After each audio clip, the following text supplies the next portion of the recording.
We woke up early this morning to start the first day of the new year at our happy place, Stanley Park. But this time, we decided to take public transportation to make it an adventure. This was Joshua's first time riding the Portman Express, the double-decker bus that connects to the city. Look how excited he looks.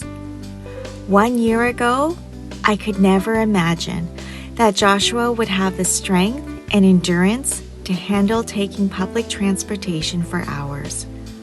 For stroke survivors, neurofatigue, sensory overload, and overstimulation are just a few of the many cognitive battles they face every day. These invisible challenges are very real and can be extremely debilitating. In the months following Joshua's stroke, I drove everywhere, being very intentional about scheduling just one appointment or simple activity.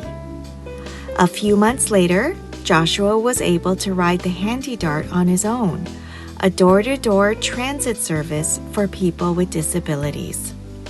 And now, just 1 year post-stroke, this guy can take public transportation for 3 hours round trip and walk 10 kilometers along the Stanley Park seawall. Healthcare professionals would call this progress. I call this a miracle. This is proof that yes, a life after stroke is possible. It's gonna look very different from the life you once lived, and adaptations and flexibility are a must. And once you learn to accept this truth, you'll realize that a stroke is not the end of your story. It's actually the beginning of the next chapter. Some of the pages of your story will be filled with pain and grief, trauma and despair. But some of the pages can be filled with strength and courage, growth, and resilience.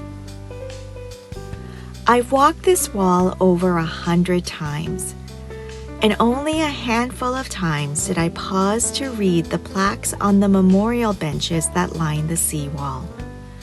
Mostly because we're in a hurry to get our steps in and reach our destination, but sometimes because people were simply sitting on them. But on this day, the first one of 2025, I slowed down to pause and read and reflect on the people whose names are honored. Who were they?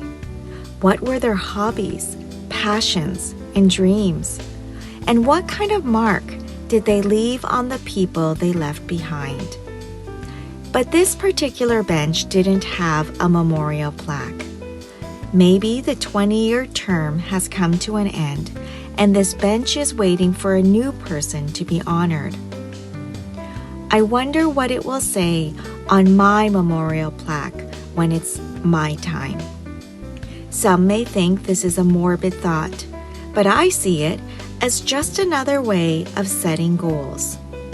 What would happen if we all wrote 1 or 2 lines about what we hope to be written about us, and then intentionally live each day towards that description? After our walk, we headed over to English Bay to check out the annual Vancouver Polar Bear Swim. It was our first time witnessing this, and it was so much fun listening to the live music and being surrounded by thousands of people wearing their swimsuits and getting ready to start the new year by literally taking the plunge in the icy cold ocean. It was an experience to say the least, but what really struck me was the history behind this event. Did you know that the Vancouver Polar Bear Swim Club is the largest and oldest club in the world? It started over 100 years ago in 1920 when a Vancouver restaurant owner, Peter Pantages, and his friends started swimming in the English Bay on New Year's Day.